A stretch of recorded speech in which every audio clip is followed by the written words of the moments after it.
Penyebab hubungan toksik itu banyak ya, banyak sekali. Dalam hubungan pacaran orang dewasa ya, laki dan perempuan, itu juga bisa terjadi. Misalnya salah satu lebih punya power ya, punya kuasa. Apakah yang laki-laki ataupun yang perempuan sih nggak ada masalah. Dia selalu orang lain adalah miliknya, sehingga dia boleh ya atau menganggap bahwa milik tadi dia boleh apa-apakan saja ya, misalnya dalam hubungan pacaran dia menganggap bahwa pacarnya itu adalah milik dia mutlak ya, sehingga dia sangat posesif sekali, sangat takut sekali kehilangan pasangan. Sebenarnya dia tidak mencintai pasangan itu, tetapi dia mencintai dirinya sendiri. Itu relasi yang tidak seimbang tadi menyebabkan hubungan yang toksik.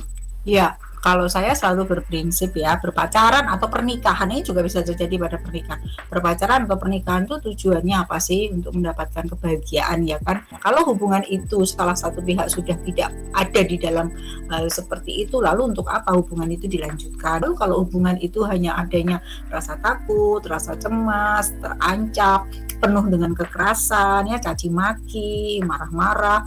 Lalu untuk apa? Ya, semua orang sebenarnya membangun hubungan itu untuk mendapatkan tentram ya, nyaman. Kalau berada di dekat pasangan kita tuh aduh rasanya enak gitu ya, ingin cerita banyak, ingin ngobrol dan sebagainya. Nah, tapi kalau berada di dekat pasangan justru hanya rasa takut, nanti takut salah, nanti kalau salah dia marah. Nah, itu untuk apa ya? Sehingga menurut saya kalau ada mendapat relasi yang toksik ya harus diputus ya, hentikan ya.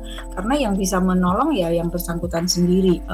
Dia harus segera mengambil keputusan bahwa, dan keputusan itu bukan keputusan yang menurut saya terbaik ya, karena di luar sana sebenarnya masih banyak kok laki-laki atau perempuan yang baik yang bisa memberikan rasa nyaman tadi. Oke, itu.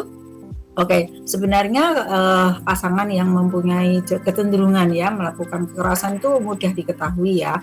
Sebenarnya kalau kita sebelum mungkin terikat dalam hubungan yang pacaran ataupun pernikahan, sebenarnya sudah kelihatan. Misalnya ya, yang hubungan pernikahan, pada saat pacaran kan sudah kelihatan bahwa dia pemarah, dia seringkali mengontrol, mengancam dan sebagainya. Kalau sudah tahu seperti itu, untuk apa dilanjutkan ke pernikahan? Karena kalau pacaran saja dia sudah melakukan seperti itu, bagaimana di dalam pernikahan yang nanti ketika menikah kan akan banyak sekali ya tanggung jawab yang harus diemban ya kan, bekerja, kemudian membesarkan anak-anak ya dan sebagainya lah ya. Nah, dengan beban seperti itu, orang yang cenderung melakukan kekerasan biasanya akan sangat impulsif sekali dia ya, sangat mudah sekali emosi ya. Nah, kalau sebelum pacaran sebenarnya kita biasanya bisa tahu, biasanya ya ini cenderungannya biasanya orang seperti ini seringkali sangat mudah emosi ya. Misalnya saja ya mau mencet lift nggak buka-buka dia sudah marah ya, sudah liftnya disalahkan brok gitu ya, misalnya contohnya seperti itu. Atau di jalan ya, misalnya tersenggol sedikit sama pengendara lain sudah marah ya, sudah menjadi masalah besar buat dia. Ini orang yang temperamental seperti ini, karakter seperti ini biasanya bisa menjadi salah satu ciri kalau membangun hubungan cenderung akan melakukan toksik seperti itu ya, kekerasan. Ya jadi bisa kok digiring. Terus satu lagi biasanya orang seperti ini egois ya, atau sangat mau menang sendiri lah ya, dia tidak pernah mau disalahkan, blaming ya, menyalahkan orang. Misalnya ke kuliah terlambat, sebenarnya karena dia bangunnya kesiangan ya kan. Tapi kalau dia sampai di kampus, kenapa kok terlambat? Mana mau dia ngaku saya kesiangan bangun dah ya.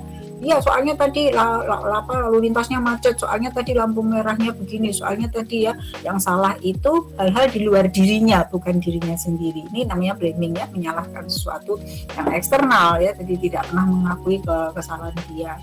Terus seringkali juga dia tidak suka dengan binatang ya, kucing lagi menggeletak diam ditendang ya, itu juga salah satu ciri orang yang impulsif tadi, yang mudah sekali marah ya, mudah sekali. Artinya kalau kita mau menjalin hubungan dengan orang seperti ini, coba saja lihat kebiasaannya.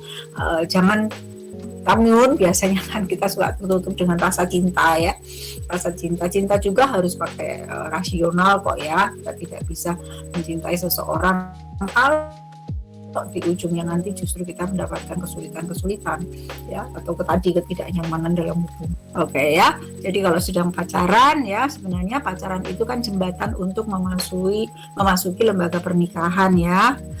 Jembatan itu dimanfaatkan dengan baik. Artinya apa?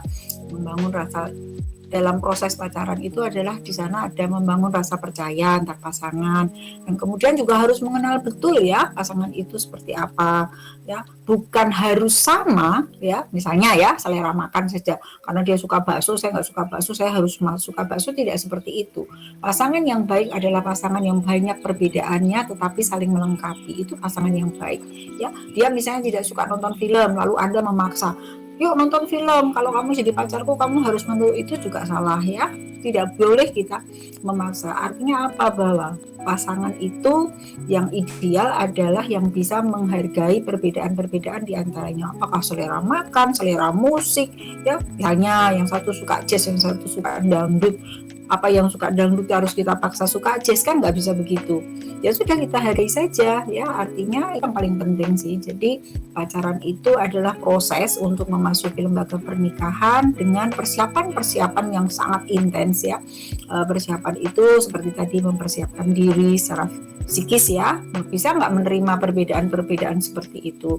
Misalnya saja kadang-kadang pasangan ternyata melakukan hal-hal yang tidak kita sukai ya, misalnya saya tidak suka pasangan saya itu merokok gitu ya, lalu saya sudah tahu dia merokok, tapi saya ingin bahwa nanti kalau udah pacaran sama aku dia harus berhenti merokok. Tidak semudah itu. Kalau memang kita nggak suka dengan orang merokok, ya nggak usah pacaran sama orang yang merokok, bisa seperti itu harusnya. Itu satu contoh saja ya. Kita tidak bisa mengubah ya seseorang yang sudah bertahun-tahun sejak kecil menjadi karakter dia dengan fase pacaran tadi. Oh nggak apa-apa, nanti kalau sudah siap nikah kan dia berubah, dan itu salah besar ya. Mengubah suatu kebiasaan ya, perilaku yang dia peroleh sejak kecil dari asuhan orang tua atau lingkungan itu tidak mudah. Karena itu ya harus tahu, oh dia punya kebiasaan buruk yang saya nggak suka.